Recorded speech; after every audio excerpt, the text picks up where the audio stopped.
let me, one of the things you talked about, Dr. Valentine, is our multidimensional nature, and you also talked about, the indigenous people across the globe. When it comes to DNA, and DNA could, some would say it looks like two intertwined serpents. And a lot of the indigenous people, they engage in ayahuasca ceremony, they engage in DMT ceremony, and you hear different cultures talk about being in contact with serpent beings or reptiles or things, these weird beings. Could it be that when they're on the ayahuasca or the DMT, these serpent beings that just so happen look like the DNA is actually the DNA within inside them? They're actually communicating with the inside of their body. Because we're multidimensional, they become, they're going inside their body and communicating with their DNA, but the DNA just looks like this huge entity when they're under this The state. influence, yeah, yeah, when they're under the influence, Yes. yeah. But that is definitely a sound analysis of what we call there are psychogenics or psychotropics, and these psychotropics open our minds, deal with the coiled serpent that's in us. Coiled serpent that is at the base of the Kundalini. The Kundalini being a feminine energy, it raises these two serpents that you see as the caduceus in the doctor's symbol, and which was actually the staff of Asa. Mm-hmm. That's where they took it from, the staff of Asa. Mm-hmm.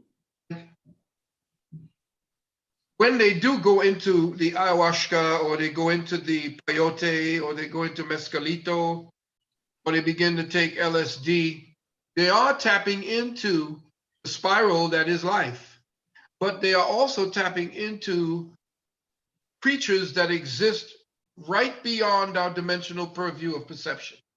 You said preachers? Creatures. Creatures. Yes. Mm. Entities that exist outside of our frequency. And allegedly, the US military has been operating with these creatures. Mm. And the penalty or the price for that interface was giving up our children, because of the fact that the adrenalized material from a tortured child is a way to deal with dimensional transgressions. In other words, you can transgress dimensional thresholds. You can go beyond certain dimensional thresholds and actually interface with these creatures according to what they say. Mm-hmm.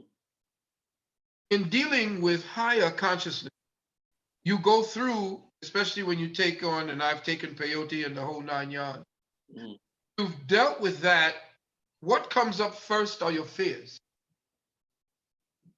That's why it's always good to do it with a shaman, never by yourself. Mm-hmm. When you're taking on things like this nature, you have to do it with somebody who is your spirit guide. Mm-hmm. Because what comes up is a catalog of symbolisms based in fear. So you may see things that look like horrible monsters, but they have taken the shape of your emotions and your perceptions of reality. And you have created these monsters based upon symbols that you've seen in movies, a dog, a cat, or so forth. These can become the representative expressions of fear in you. Now, can they see the serpent and the snake when they are actually on this? Yes. And you're right on point when you speak about the fact that they may be seeing the coiling of the electromagnetic, yin and yang principle that constitutes the Kundalini.